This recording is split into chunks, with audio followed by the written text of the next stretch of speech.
if somebody had the nerve to put a pow pow up to my head and say, yeah, you can only keep 5 Lattafas in your collection in the dead of this devil's diaper wearing Houston, Texas summer, and I have to choose now or forever hold my peace. These are the 5 I would have to choose. If you want to know, come on, stick with you, girl. We're going to get right into it.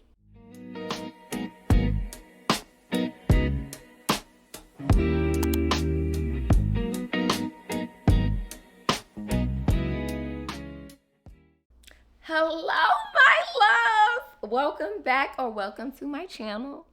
Here at Faith and Fragrance, we talk about all the things that lift my spirit and heal my soul, which is my love for fragrances and my love for Jesus Christ. Okay. And today, like I said in the intro, we are going to be talking about my top 5 Lattafas that I will keep in my collection in the heat of the summers. All right. Now, here's the thing. At first, I wanted to record a top 5 Lattafas period because I haven't done that for y'all yet. But then I thought about it and I said, if I give these people my top 5 Lattafas in the dead of this summer and they gotta wait 3, 4, 5 months. If you in Houston, you gotta wait 3, 4, 5, 6, 7 months before you can pull these out. I wouldn't even want to do that to y'all. Plus, I ain't want to do that to myself because I'm not ready to make those type of life decisions yet. And I know that was going to be very difficult for my soul. So I decided to go with my top 5 summer Lattafas that I have lined up for. A few of these, maybe like probably 2 or 3 of these I've already talked about very much in detail on this channel, so I'm not going to dwell too heavily on it. But I feel like a couple I may not have touched on too much. One of them is very new, but if you watched my last couple videos, you probably have an idea of which one that's going to be. But yeah, so that's what we're going to do. And then before we get into the depth of this 5 collections, you already know the drill, what we do here around these parts, okay? We have the chapters down in the description so that you can skip around. Because if you're tired of hearing me yap, I understand. I take no offense. I get it. Because I be talking too much. But one thing I want to always preface and put out is that here, we always prioritize the word of encouragement on this channel. That's what differentiates Faith and Fragrance from any other fragrance channel, is that it's faith and fragrance. We're not going to have fragrance without the faith. Do you hear me? Okay? Because Jesus is my everything. Do you understand? Now, so towards the end, after I talk about the fragrances, towards the end, I'm going to have a word of encouragement. I highly implore that you stick around for that word of encouragement because it has been blessing a few of y'all. And I'm just so grateful that God is able to use me to for real speak to a lot of y'all hearts. And that's what I truly want to do. And if you desire more, and if you are somebody who is at this point in time feeling down about yourself for any given reason, and you are trying to walk out this thing with the Lord, and you got all these voices in your ear that's telling you you're not good enough, you're not where you should be at this age. Look around, everybody doing better than you. Look, you're not rich enough, you're not pretty enough, you're not this enough, whatever enough. It's enough. If you're wrestling with these type of thoughts, this devotional that I'm writing is for you. It is in the works. I'm still working through that thing. It's a 30-day devotional. If you want to just get a glimpse of what that is, I'll have a link in the description below with the wait list to be the first one notified when it is fully written. And you will also get a free 3-day sample of the devotional immediately so that you could get just a preview of what to expect once this thing is complete. But yeah, I won't belabor the point. Let's get right into these Lattafas because I know y'all, this was y'all here for. So I'm not going to hold y'all too long. All right, let's get into it. So the first one on the list is one that I mentioned in my first impressions, and I had to go out and get me a full bottle. Okay, I could not wait. I went and got me a full bottle. I paid maybe a fraction of the price that I've been seeing on the internet, and that's how I knew it was meant to be. So that is none other than Khamrah Waha. So this one is a nice little aquatic gem that I feel my love, that I fell in love with at first sniff. If you saw my first impressions, this one, now what they said about this one is that they said that it's a freshie that's given an aquatic feel that has the Khamrah DNA. And for me, I didn't understand how fresh and Khamrah can go in the same sentence. So I was a little concerned because I thought they were doing some little witchcraft Houdini type stuff in this thing. And y'all know here we don't play those things around these parts and in this channel, okay? Because I said how? Make it make sense. I mean, I understand Jesus turned water into wine, but how y'all turning Khamrah into aquatic? Make it make sense. So for me, and my nose, it's, oh Lord, it's giving me, I get aquatic, I get fresh, I don't get Khamrah that much. Maybe it's in the background, but for me, it's just, yeah. This one is like a citrusy type of feel that has a little ambery in the background. Maybe that's what it is. Maybe it's the ambery resin that's lingering in the background somewhere that's giving people Khamrah, right? Because it is this sweet ambery feel that's lingering in the background, but it's like this fresh, almost grapefruit kind of fragrance at the top that's really refreshing. But it's I feel like I don't know if this has vanilla in it. Matter of fact, let's go ahead and read the fragrance notes because I gotta understand what's happening. All right, so this one opens up with top notes of bergamot, juniper, yuzu, and ginger. Okay, so that explains the citrusy. Middle notes of iris, cucumber, sage, sea salt accord. That's giving the marine, all right? And base notes of akigali wood, tonka, vanilla, muscat, and brothix. That's what it is. It's the akigali wood vanilla musk combination with the tonka that's giving it that grounding, that's not making this pull too sharp. Because for me, for some reason, citrus notes, they be doing a little sharp thing and it don't be doing right by me. But this one has enough to smooth it out on the base that gives it that almost a gourmand feel at the base. And I think that's what they mean by the Khamrah in the background, because the Khamrah has the akigali wood and the vanilla and the tonka and all those type of things and the brothix and all that type of stuff. But so in the base, it's this groundedness that's uplifted, so that in the heat of the summer, and if you in Houston, in the heat of this 100-degree weather, my God, I pray that heaven is not hot. But anyways, yeah, so in the heat, it's not cloying. It lingers. It is long lasting. For me, this thing lasted and projected. So for it to be something that can last, project, and it won't annoy you or become cloying when you walk out into the heat, yeah, I had to get it. Now, for me, this leans pretty unisex. Now, I understand how some people may feel like it's a little masculine leaning. For me, it's perfectly unisex to me in my nose, right? But yeah, I love this one. Yeah, I had to get this one. I'm so glad that I got this on the low. My God, glory to your name. Whew. But yeah, that's Khamrah Waha for you guys. Let's move on to the next one. So the next one on my list is one that I have talked about on this channel before. And that is none other than Atheeri by Lattafa. Now for this one, I don't know why it has a B on that thing. Because you would think honey, but yeah, it's not giving honey. This one is more like a floral, ambery kind of scent that's pretty uplifted. And I'm trying to find the words to describe. I believe This one is apparently supposed to be a dupe of Gucci Floral Gorgeous Orchid. Now, I haven't smelled the original, so I can't tell you how close it comes to the original, but I can tell you, when I first smelled this one, I think I had already gone nose blind, so I wasn't really understanding the hype. But there's something about when you spray it out in the air and when you get it on skin. Listen, this one does right by age.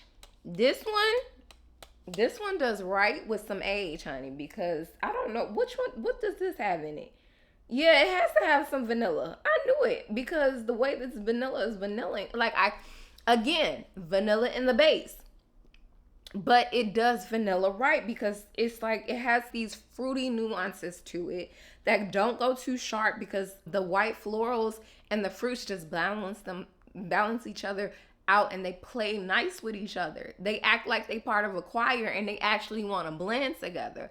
It ain't one of them trying to out-sing the other, because you know them ones that be in the choir that be like, oh, you gonna hear my voice today. I may be talking about myself, but nevertheless, this one is just a straight floral vanilla fragrance for some reason it's working. And it features top notes of passion flower dewdrop. I don't know what dewdrop smells like. I ain't gonna hold you, but it makes sense. Middle notes of orchid, jasmine. Base notes of vanilla and amberwood. So a very simple note breakdown, but yet it's such a beautiful feminine fragrance. So for me, I'm thinking brunch, summer dress with a nice little flair and some flowers, you know what I mean? You with your girls, you at the bougie ones, right? You at the blooming bees. You feel me? If you from you know. And you got a nice little cute plated plate. Not the ones where you about to for real eat and go to town. No, it's one of them bougie restaurants where they put the nice little thing with the little drops and it's a pea on one side of the plate and it's a fingernail of some chicken on this side of the plate, but it's plated real cute and it got a little drizzle to make it look nice, and you just there for the pictures and the mimosas. That's it. That's all you there for. That's what this one is giving me. That's what this puts me in the mind frame of.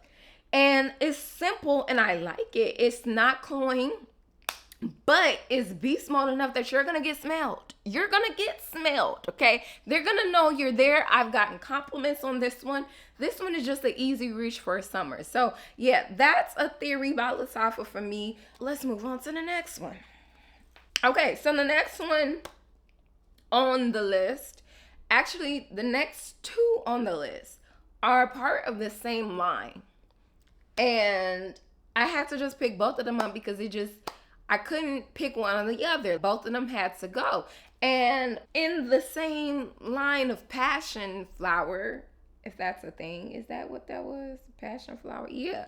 We're going to talk about passion fruit because I guess that makes sense. Okay, let's get into it. The next one on the list is Abiyedh Passion. Okay, yes. So I think I have talked about this one. Oh my God. My God. I'm starting to notice a thing. All of these fragrances but one fragrance features vanilla in the base. And I be trying to not be a one-trick pony, but I can't help myself. Like, if it ain't got vanilla, what are we doing? What are we doing? You know what I mean? So all of these just do vanilla right.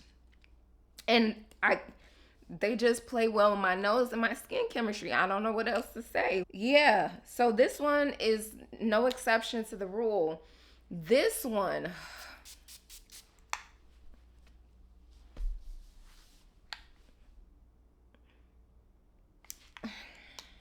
in the opening spray, you get a blast of that passion fruit, right? You're gonna get the blast. But they don't do too much. It's not screaming at you like stronger than you, right? So this is not a dupe for that one. This one is just a standalone, okay? But you're going to get a blast of that passion fruit. And then it's just going to simmer down. It's going to simmer down. It's going to settle down. It's going to do something. It's going to act like I'm soft girl summer, right? It's going to feel very soft girl summer-ish.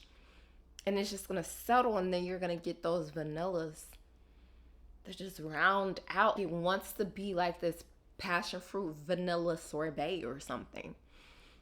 And then it just nestles in the crevices of your skin, and it hugs you. It hugs you, and it's not one of them sweaty hugs. You know what I mean? Back up off me, it's too hot. It's not one of them. It's one of the, my God. It's almost like it want to have some powder in it, but it's no powder. But it has that comforting feel, like a blanket that protects you from the rays of the sun. Let me read the notes because I don't think I'm making sense. On the Abiyedh Passion opens up with top notes of passion fruit and bergamot, okay? Middle notes of cashmere, mahonial, rosifolia. I don't know what rosifolia is, but that's what it is. Base notes of vanilla, musk, and Brothyx tonka bean. I'm starting to think that this is a Lattafa combo. They just have vanilla musk and Brothyx and tonka bean just sitting in a part of the lab somewhere and say, let's just figure out a whole bunch of other notes that we could dump into this and make new fragrances. That's what I'm starting to think, because I keep seeing this pattern. And for some reason, I keep being a sucker for the same pattern, even though I know it's the same thing. But these don't smell the same, okay? This one does not smell like this one, okay? Let's be clear, even though they got the same base. But the base is still achieving the same type of warm blanket type of thing, but it's tolerable because of those bright fruits in the beginning, the bright fruits and the florals in the beginning of this fragrance. It uplifts it and makes it tolerable in the summer. But for me, I just love the scent trail that this one gives me. It just makes me feel bougie. And I'm trying to find another B word. Y'all get it. Yeah, let's move on to the next one. Now, since I already gave y'all a teaser that the next fragrance is part of the same line as the one that I talked about before, I want y'all to take a couple minutes. Actually, not that many minutes, but go ahead, pause this video, and guess which one I'm about to talk about next. Don't cheat by looking in the description. Don't cheat. Don't look at the chapters. Don't cheat. Let me know which one y'all think this is going to be, because it ain't that many to pick from. All right. Time's up. The next one on the list is none other than Abiyedh Coral. All right. Coral. Now, I don't know if I ever talked about this one. Maybe I have, but baby,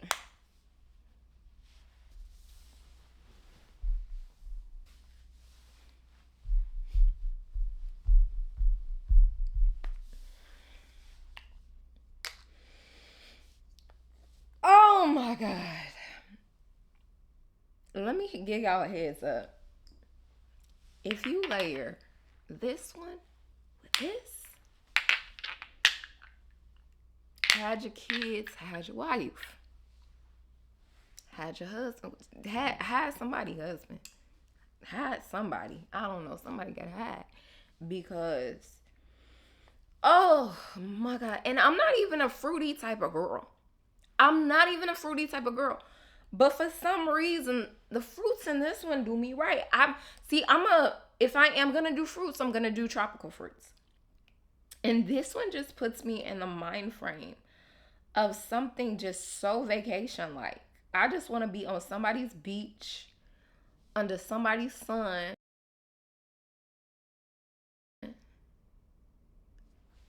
I meant the sun in the sky, y'all.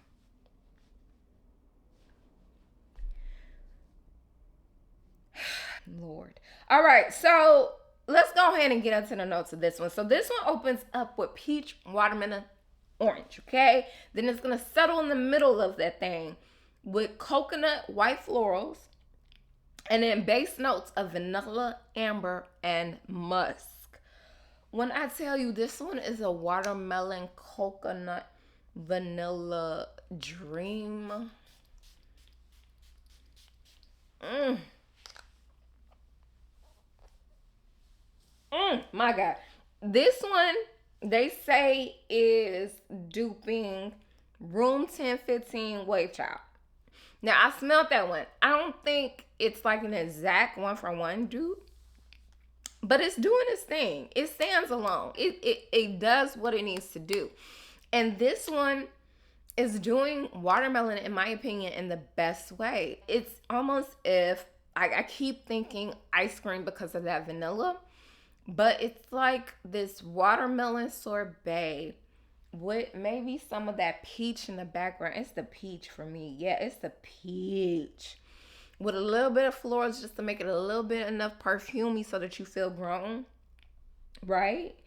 So you don't feel like nobody's child. But this one, my God, it's for me, like I said, I'm not a type of person that I like harsh fruity fragrances, right? So for me, the thing that I'm noticing is that when you do fruits with me, if you're gonna make it a fruity floral, you have to ground it out with some vanilla or something creamy in the base to kind of round out those sharp edges. And so this follows that same pattern for me, where it's not creamy, but it has a creaming effect. So the vanilla is just sitting in the background, just very lightly, just doing what it needs to do to give background vocals, if you will. But that watermelon and the peach is a sneaky one because you're gonna get that watermelon in the opening, right? But that peach is going to play well as a supporting actor for the watermelon, and they just go together. It's a beautiful fragrance. If the other one was like bougie plated brunch, this one is just mimosas and by the beach. You know what I mean? Do you see what I'm saying? This one, and then the coconut, it's not like it's doing too much. It's there, but it's doing what it needs to do to give you that tropical feel. But yeah, this one, I love this one. Like I said, if you layer this one with probably Atheeri or with an Abiyedh Passion, you're just gonna smell like a fruity snack. You're gonna be a problem. So yeah, let's move on to the next one so I don't keep y'all here too late. Lord, my God. All right, so the next one on the list, I am not going to spend too long on this one because we've already talked about this one ad nauseum, and that is none other than Lattafa Victoria. Now, this one I had to think about because this one is given the lemon meringue, right? And this one has more of a heavier cream base. Of all the ones that I've talked about, this one is the most gourmand leaning. This one is going to have the most gourmand, the most vanilla, the most cream, all of that in the mix, right? And so for this one, sometimes I think about leaning towards the fall for this one just because it's so heavy on the creams. However, the lemon brightens it up where it plays well for summer. It doesn't become too cloying for summer. Now, what it's duping, Devotion, the regular Devotion, that one, on the other hand, for me, it's a little too cloying in the summer for me and my nose. But this one does just right. And it has this addictive effect that once it bakes into my skin, whatever projects off that thing, it do something right. And I don't understand it, but it do what it needs to do. Now, let me read the notes for y'all so that we can get out of this mug, okay? So this one opens up with lemon meringue pie, middle notes of neroli, and base notes of vanilla. Simple, 3 notes. That's it. But them 3 notes is doing what it needs to do. So this one is, again, this is one of my loves. Is addictive. This one will leave a scent trail, and it's not too cloying for summer. This one, I'm thinking, listen, I'm gonna have to layer a bunch of these, and then I'm gonna have to come back with the layering combos that do right, because I'm just ready. I'm just ready to just smell like somebody's. Let me not say it before I have to repent. But y'all get it. Y'all get it. Let's go ahead and wrap this thing up, because it's my bedtime. And I don't know how to act at bedtime. So please, y'all, be patient with me. I'm sorry. Be patient with me as I try to get my life in order. But we will not close this thing out until we go through a word of encouragement, all right? And as we're going through this devotional, y'all know we taking it day by day. And so today we're going to be talking about day 3, which is what the mirror and the algorithm can't tell you, all right? So the scripture that we're reading from is 1 Samuel 16:7. And the NLT version says this: "But the Lord said to Samuel, don't judge by his appearance or height, for I have rejected him. People judge by outward appearance, but the Lord looks at the heart." Now, if y'all don't know the story of Saul and David, if you ain't been in Sunday school or grew up in church your whole life, or if you haven't seen the series David, I love it, okay? If let me know if you've seen it. Let me know what y'all think about it in the comments too. But if you know the story of David, you know that before David there was Saul. And the reason why Saul entered the picture is because the people of Israel, when God got them into the land of Israel, if you will, they were ruled by what we call judges. That's why you have the book of Judges, okay? And judges, they were people who would hear from the Lord, and they would declare, "Thus says the Lord," and they would judge things accordingly. They would rule the people. And so Israel will have many judges, and there could be multiple judges ruling at the same time. Now, the thing about these judges is that some of them were good, some of them were not so good. And the people, they would look at all the towns around them, hint, hint. They would look at what they see. The grass on the other side looked greener. And they thought, hey, if those people, they have kings, we dealing with these rinky-dink judges. If we had a king, we would be protected. We would be stronger, we would be bolder, we would be more respected as a nation. They thought they knew best for their life. And one of the judges at this time, I think Samuel technically was in the office of a judge, right? So he was one of the last ones coming out of that mug, right? And so Samuel, he judged right for a good amount of time, right? But his sons that was coming up after him, they were a little raggedy. And so the people was like, no, we're done. We want a king. And so Samuel was like, man, these people want a king, God. What you want? And God was like, chill.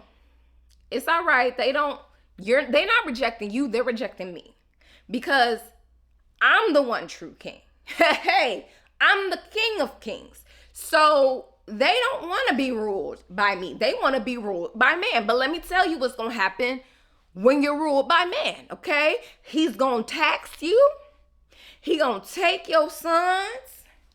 He going to demand your wives. He going to do all that stuff. So he told them, he gave them a warning, but he said, I'm going to give y'all what y'all want. Y'all want a king? Go ahead. I'm going to give y'all what y'all want. And I know what kind of king y'all want too, because y'all care about outward appearance. Hence comes into the play Saul, right? So Saul, he comes into the play. God anoints him. He's tall. He's handsome. He got all the 3 6s. 6 feet, 6 figure, 6 pack. Okay? He had all the 6s, okay? 666, number of man, the number of the mark of the beast. Lord, that's how y'all should know. Anyways, let me stop taking tangents. Stay focused, Deanna. So Saul comes into the picture. And at first he was doing a little bit of right? But then he started feeling himself. He started sniffing himself, right? And then he started thinking that he knew better than God. And God would give him specific commands, and he would do what he wanted to do, because not only did he have a puffed up, prideful spirit, but he was also a people pleaser. Okay? Okay? So we're already in the midst of a people that are looking at other people for how they think that the grass is going to be green in they park, right? And then they pick a people pleaser to rule the people. If you follow me, you follow me.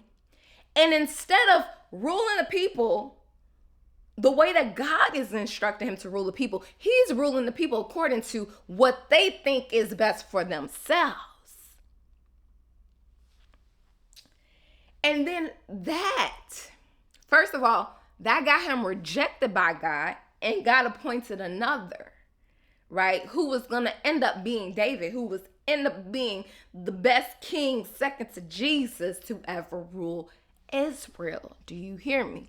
And so Saul, he drove them people into chaos and despair, just like God told them that he would, right?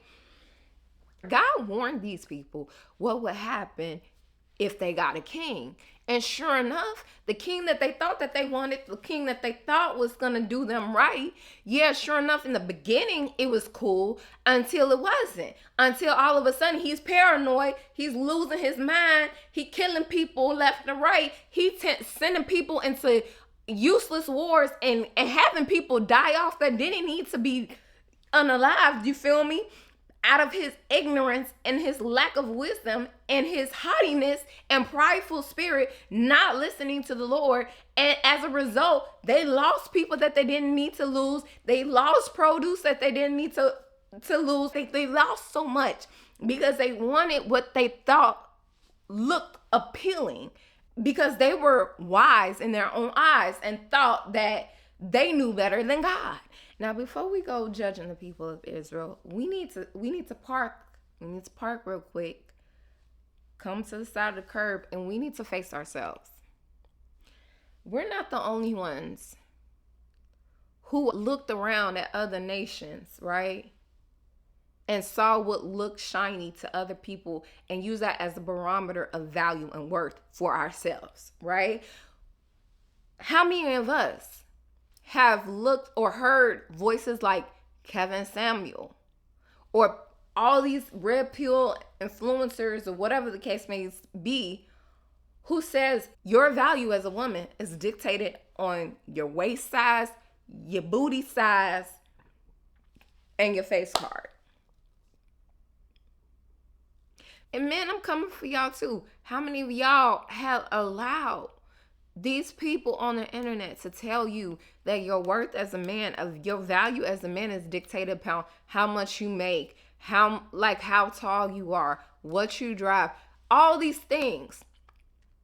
I've even had people argue with me, telling me that I should allow these standards to be the barometer for what I determine valuable in a husband. They said, Deanna, you should care about how much he's making. You should care about how tall he is. Da, da, da, da, da. And this was coming from another man. And I said, for me, what I care about is someone's character. Because there are people who got a lot of money, who tall, who fine, and they scamming. You feel me? That money ain't gonna last long. But if I'm with somebody who loves, who's a hard worker, who's disciplined, money naturally follows. Sustenance naturally follows, right? if they are someone who's submitted to God, wisdom is naturally going to follow. You feel me? Those are the things that are valuable. Those are the things that God deems valuable within a person. Let me pause right here. This is editing, Deanna. I wanted to come back and clarify some things because I want to be fair. We don't live in the garden anymore, unfortunately. We live in a fallen world, and I'm not going to sit here and act like the things the world looks at doesn't exist or that it doesn't matter at all. They do to a certain extent. There's even a little remnant of wisdom in it, but here's the problem. Money, looks, status, all of that, those are outputs, and an output can't tell you how it got there. That's not true data that we need to rely on. Somebody could be tall, fine, making six figures, and be scamming to get it. The output looked good, but the inputs were rotten. So where's the true data? Jesus tells us in Matthew 7, you can identify people by their fruit. A good tree produces good fruit. A bad tree produces bad fruit. So don't ask what did they produce. Ask what kind of tree and fruit is this tree producing, right? Is this person loving? Is this person patient? Are they kind? Are they disciplined? Are they a good steward of what's already in their hands? Like, are they a good steward of their body, their finances, their relationships? Because Luke 16 says, if you're faithful with little things, you'll be faithful with much. That's the input. And when the inputs are right, the outputs follow. Matthew 6:33 says, seek ye first the kingdom of God and he will give you everything you need. The provision follows the character, not the other way around. So judge the inputs, not the output. That's how God looks at value. And that's how we should too. I just want to encourage you guys to remember to not judge by the world's standards, but to look at what God determines and deems valuable. Look at the true source for your value, the one who formed you, the one who created you, right? Stop looking at the world and broken algorithms and broken mirrors. Do you see? You feel me? You feel me? All right. But yeah, that's it for today. I'll see y'all again next week. Until then, bye.